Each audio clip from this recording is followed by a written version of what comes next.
et messieurs, je vous souhaite donc la bienvenue à Aubagne au nom de notre maire conseiller général Daniel Fontaine. Pour ma part, en ma qualité d'adjointe chargée de la solidarité et de l'action sociale, je tenais à vous dire que le thème que vous avez choisi pour vos travaux aujourd'hui est un thème qui me convient parfaitement. Il me convient parce que le verbe oser, c'est un verbe qui parle aux Aubagnais.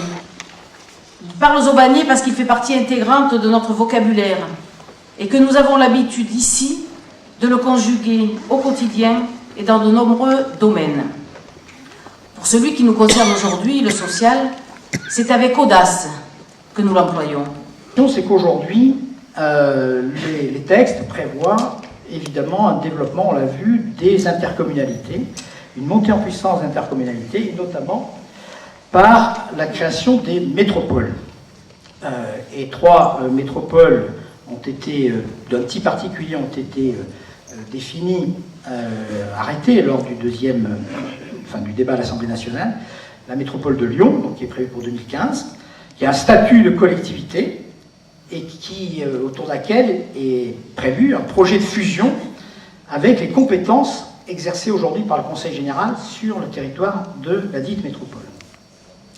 Il y a également la métropole du Grand Paris, qui elle est prévue pour 2016, qui est un établissement public de coopération intercommunale.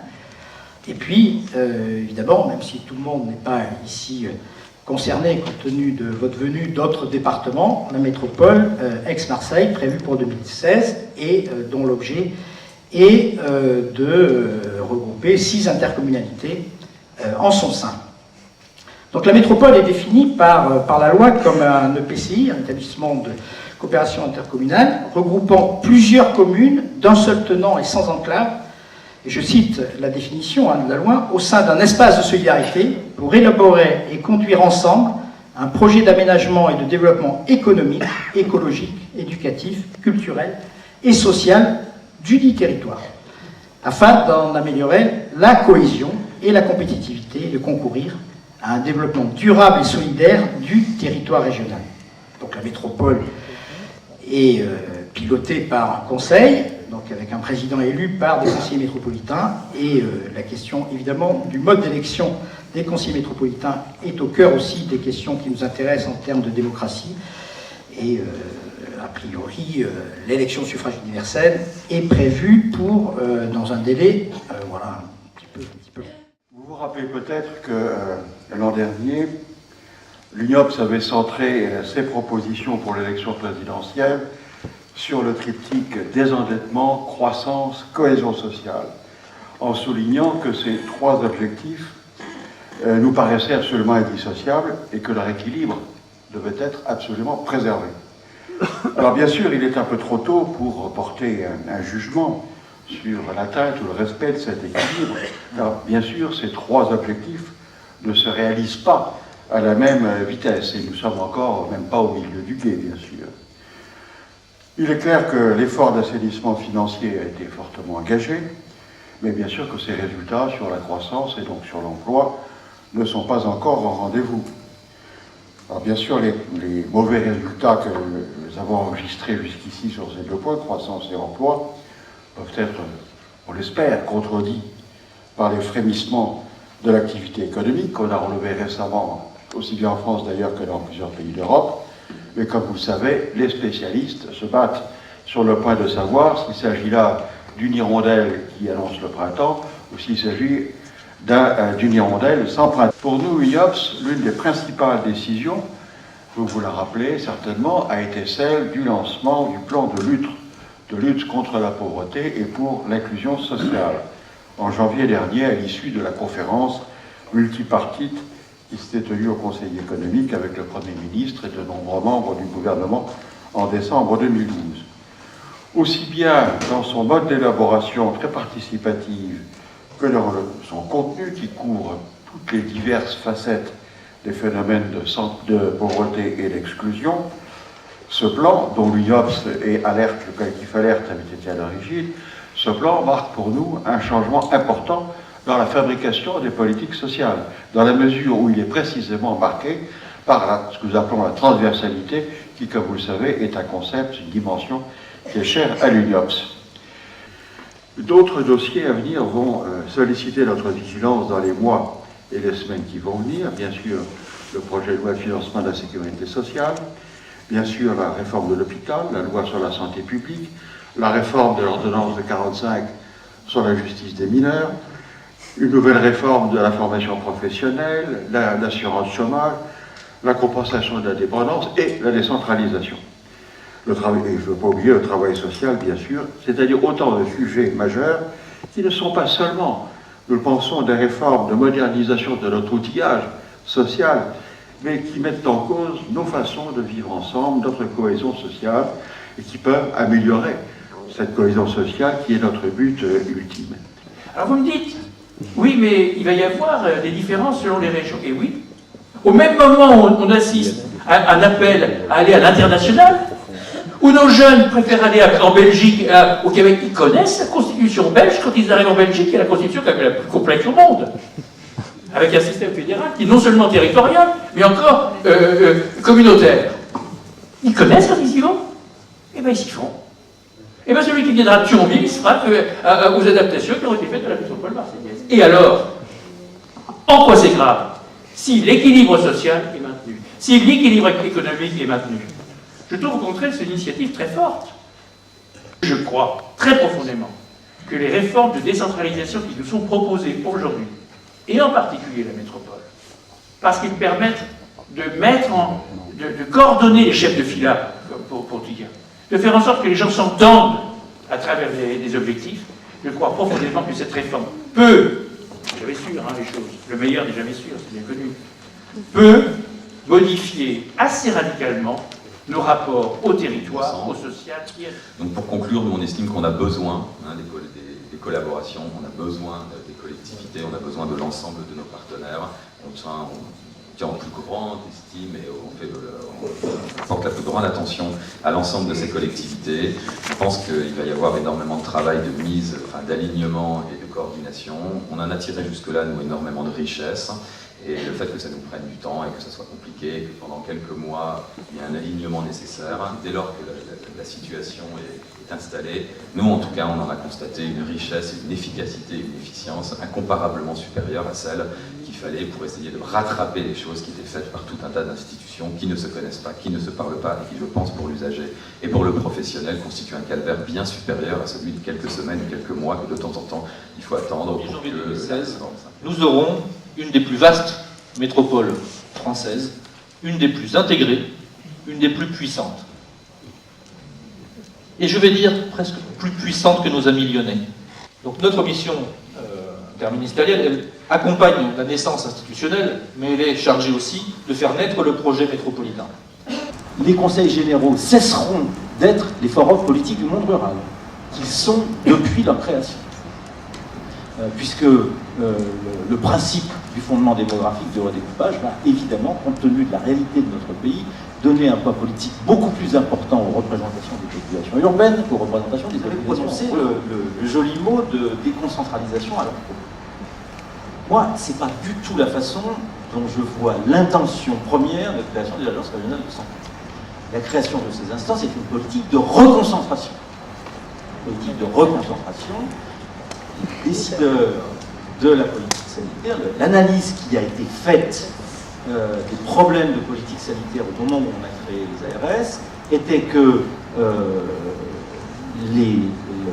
le local avait trop de pouvoir en sanitaire. Les maires comme président du conseil d'administration des hôpitaux et les préfets de département dans le rôle qu'ils jouaient dans ensemble, comment on collabore. Donc ça, effectivement, en amont, les associations, les fédérations ont été associées à la réflexion sur la construction de ces schémas qui construisent le projet de santé. Et donc on s'attache à apporter une réponse qualitative et non pas dire on va créer X places.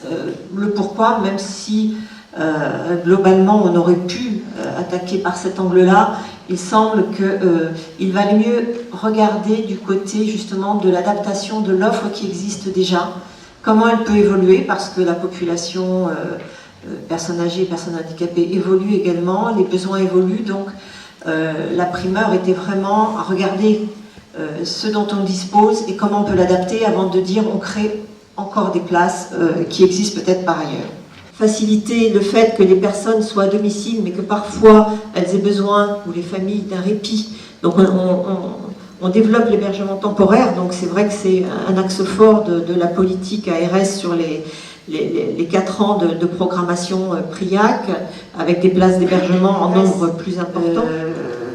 À le pilotage régional donc, de la politique, mais la déclinaison, elle se fait dans les départements. Donc on doit pouvoir recenser au niveau régional.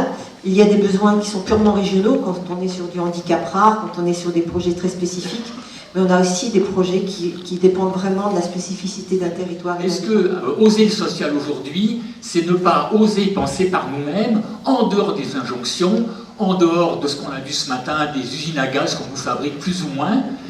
L'usine à gaz ce matin, elle ne me gêne pas, sauf que je me suis demandé en permanence quel était le choix de société qui pilotait derrière. Parce que la technique pour la technique, c'est comme la silver economy. Moi, la silver economy, je la dégueule. Si c'est uniquement pour vendre n'importe quoi aux vieux et pour faire marcher les industriels français, ça n'a aucun intérêt. Si c'est pour permettre à des gens d'aller plus loin dans leur vie avec leur consentement et leur assentiment, c'est à une autre société, c'est de donner à chaque individu le minimum de capacité avec des choix collectifs qui lui permettent d'exercer des choix individuels. Et je rends hommage à quelqu'un qui est trop tôt disparu, Robert Castel, que j'avais rencontré la dernière fois à Lille le 25 janvier, qui disait « L'individu aujourd'hui, s'il n'a pas des structures collectives suffisamment fortes, c'est un individu par défaut. » On nous bassine avec le lien social, le vivre ensemble, on en a plein la bouche. Concrètement, comment ça se passe? Si on est capable d'accompagner un certain nombre de gens en difficulté psychique, ils sont capables de prendre des décisions.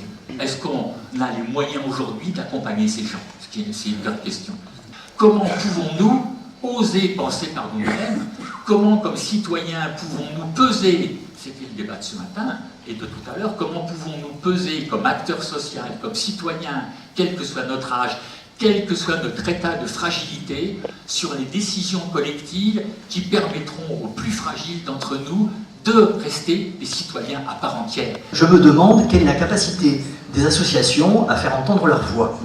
Alors, la réforme de l'autonomie, certes, mais quelle place, finalement, des personnes qui sont concernées par cette question-là? J'en ai pas trop vu aujourd'hui. Elle me permet de redire mieux qu'un long cours théorique la position du NIOPS, qui encourage largement la participation des personnes accueillies au-delà de leur simple structure. Au-delà de leur simple structure, en utilisant au mieux le statut associatif qui permet de mobiliser divers acteurs autour d'un projet commun. Et que l'association, en tant qu'entreprise, est avant tout une entreprise productrice de relations, pas de biens, pas de produits, de relations. Aujourd'hui, l'injonction majeure qui est faite à l'administration, c'est de se réduire. C'est d'être moins nombreuse, moins coûteuse, d'occuper moins de place. Et ça ne met pas les agents de l'administration, les décideurs de l'administration dans une position très favorable pour se projeter dans l'avenir. Et le monde associatif doit sortir de cette relation de miroir et construire sa propre vision stratégique. Et c'est vous qui avez la capacité de construire, d'énoncer et de défendre une vision de la société, une vision de l'avenir. Moi, j'ai quand même noté quelque chose. Et puis je vais citer in extenso cette observation que j'ai faite parce qu'elle fera écho à ce que vous avez dit tout à l'heure. Il était surtout question, je cite, de concourir, alors, en l'occurrence c'était l'engagement du partenaire associatif, à la création de richesses qui pouvaient être sociales, culturelles, économiques, dans un autre but que l'idée de faire du bénéfice. Ça résume assez bien aujourd'hui la philosophie générale qui préside à l'idée de projet de loi ESS, me semble-t-il. Le constat que la démocratie sanitaire, quoi qu'on en dise, a un peu de mal à fonctionner, que ce soit à cause de l'absentéisme assez fort dans un certain nombre d'instances, en particulier la CRSA, par le fait que les conférences de territoire n'ont pas peut-être complètement trouvé leur rythme de croisière, un certain nombre de critiques sur, alors c'est très étonnant, sur la systématisation de la procédure d'appel à projet, puisqu'on n'en a presque pas parlé, des interrogations sur la coordination et la mise en cohérence des politiques des différentes autorités, que ce soit l'ARS, bien sûr, les conseils généraux ou l'État, et puis le fait, ou le constat, que nous faisons après de très nombreuses auditions. On a écouté 50 personnes à peu près. Sur ce qu'on va appeler la concentration du pouvoir entre les mains du directeur général de l'ARS et un système que nous qualifions peut-être de plus technocratique que démocratique. Lors de la table ronde numéro 1, c'est qu'on n'était pas dans la simplification, hélas pour nous, et que donc ça voulait dire qu'il y avait un grand besoin de concertation. Je pense qu'on ne peut pas se permettre de pratiquer la politique de la chaise vide. Même si on n'est pas satisfait dans les structures de concertation qui existent, parce que ça n'a pas marché comme on aurait souhaité, je pense qu'il faut se donner le courage de continuer, de persévérer. D'autre part, j'ai noté aussi, au cours de cette première table ronde, le besoin de la vision prospective, c'est-à-dire se mettre dans l'optique de regarder vraiment attentivement ce qui change, ce qui évolue, de façon à en tenir compte lorsqu'on étudie les besoins à venir. J'ai noté aussi, bien sûr, qu'à travers les exemples cités, que l'aide à domicile nécessitait vraiment un sérieux soutien, on le sait, et c'est encore exprimé, et c'est un morceau de nos champs d'action qui est quand même très important. Il faut véritablement qu'on reste véritablement combatif sur ce sujet et actif.